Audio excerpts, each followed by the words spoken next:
మన గర్ల్ ఫ్రెండ్తో మాట్లాడే టైం వచ్చేసింది. హలో హలో, మన గర్ల్ ఫ్రెండ్ అంటే మన కాదు, మా girl friend Rashmika to please come forward. Hardy welcome once again. So girl friend trailer చూసిన తర్వాత నిజంగా మరొకసారి ఫిదా అయిపోయాము ఫర్ యువర్ అమేజింగ్ పర్ఫార్మెన్స్. కానీ ఇప్పుడు సినిమా ట్రైలర్ చూసిన తర్వాత చాలామందికి చాలా క్వశ్చన్స్ మళ్ళీ రీచెక్ చేసుకోవడం లాంటివి జరిగే టైం లాగా అనిపిస్తుంది. కాబట్టి అసలు ఏంటి బాయ్ ఫ్రెండ్, ఈ వ్యక్తి మనకి కరెక్టా కాదా అనేది ఎలా తెలుస్తుంది, అంటే ఎలా తెలిసింది? నాకు కూడా ఆన్సర్ లేదండి దానికోసం. ఆన్సర్ లేదు, మనము ఫిగర్ అవుట్ చేసుకోవాలి. కానీ మనతోనే అబద్ధం లేకుండా మనము చూస్తే, మనం ట్రూలీ మనము లైంగ్ కాకుండా మనము ఫిగర్ అవుట్ చేస్తే చెప్పేసాలి పార్ట్నర్కి ఇది కరెక్టా లేదా అని మాట్లాడాలి. It's what I think. What is Rashmika's type? Who is Rashmika's type?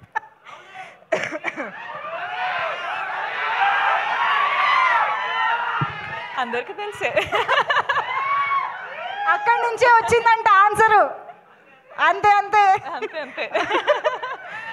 No but seriously Bhuma చాలా చాలా వెయిట్ ఉన్న క్యారెక్టర్, చాలా ఎమోషన్స్ కనిపిస్తూ ఉన్నాయి.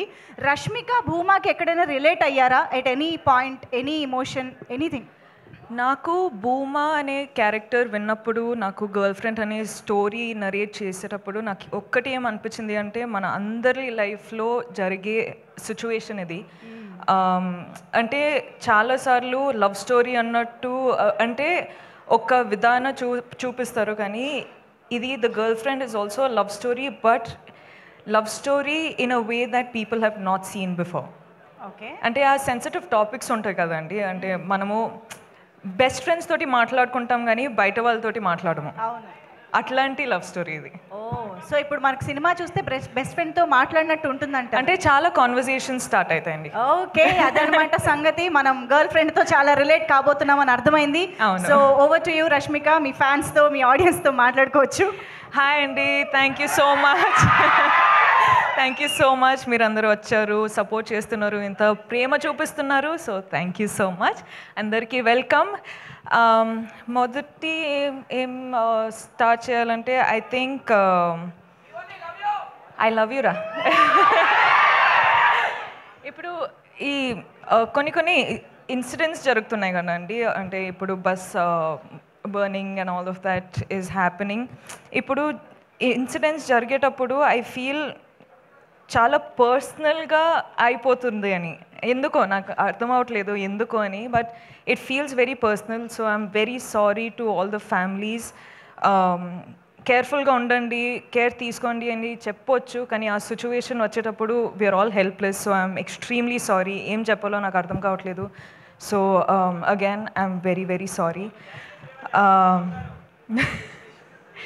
అంటే ఇప్పుడు గర్ల్ ఫ్రెండ్ ట్రైలర్ చూసారు, I hope you like it. Girlfriend అనే సినిమా, ఈ చాలా ఫిల్మ్స్ సెలెక్టెడ్గా చేస్తున్నాను, వర్క్ చేస్తున్నాను, కానీ గర్ల్ ఫ్రెండ్ వచ్చేటప్పుడు నాకు ఎందుకో ఇది చాలా చాలా ఇంపార్టెంట్ స్టోరీ చెప్పడానికి అని అనిపించింది. నాకు నంబర్స్, సక్సెస్ అవన్నీ నాకు తెలియదండి. నాకు ఒక మంచి సినిమా, మంచి స్టోరీ చెప్పాలి, నా ఆడియన్స్ నా ఫిల్మ్ చూడడానికి వచ్చేటప్పుడు ఏదో ఒక ఫీలింగ్తో బయటకు వెళ్ళాలి అని నేను నా సినిమాలు చేస్తానండి. అండ్ ఇదొక సినిమా, గర్ల్ ఫ్రెండ్ అనేది రైట్ టైంలో, రైట్ కాన్షియస్లో రైట్ డెసిషన్ తీసుకున్నానని అనిపిస్తుంది. So I hope I have all your support. మన అందరికీ పెద్ద పెద్ద డ్రీమ్స్ ఉంటాయి, కానీ వీళ్ళందరూ లేకపోతే ఆ డ్రీమ్స్ ఏం రియాలిటీ కాదు. So thank you so much Rahul sir, KV sir, గీతాజ్ sir, thank you so much Aravind sir, thank you Vidya, thank you Dheeraj sir, SKN గారు, సో వాసు గారు, మీ స్పీచ్ అసలు అదిరిపోయింది దాని గురించి. And thank you Deekshith, I love you too. దీక్షిత్ అంత మంచి కో యాక్టర్, నాకు చాలా సపోర్ట్ చేశారు. అను కూడా చాలా సపోర్ట్ చేశారు. I really wish you was here. Hesham sir, thank you so much for the music. And మీరందరూ ఆడియన్స్ చాలా ప్రేమ ఇస్తున్నారు, చాలా సపోర్ట్ చేస్తున్నారు. I love you. I do this for you. You are the most important thing in my life for me. Thank you so much and I love you again. Love you, Rashmika. Thank you so much.